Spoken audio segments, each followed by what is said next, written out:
अशोक कदम, वरिष्ठ पोलीस निरीक्षक, लष्कर पोलीस स्टेशन. या आठवड्यामध्ये एटीएम मध्ये आपल्या एटीएम कार्डची इन्फॉर्मेशन चोरून, त्याचा पासवर्ड चोरून नवीन एटीएम कार्ड कसं बनवलं जाते असाच एक प्रकार आमच्या हद्दीत घडलेला आहे, ते तुम्हाला दाखवतो.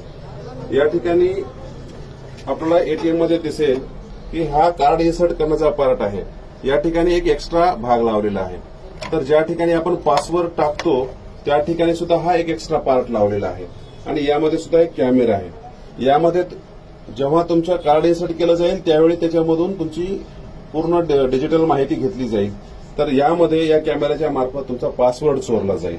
ह्या सगळ्या गोष्टी आपल्या बाबतीत होऊ नये म्हणून आपण एक चेक केला पाहिजे की हा भाग हलतो का, आणि जेव्हा तुम्हाला पासवर्ड टाकायचा असेल तर त्यावेळेस तुम्ही वर हात लावा आणि नंतर पासवर्ड टाका, जेणेकरून कॅमेरा असेल तरी तो पासवर्ड चोरला जाणार नाही व तुमचे एटीएम कार्ड सुरक्षित राहील. धन्यवाद.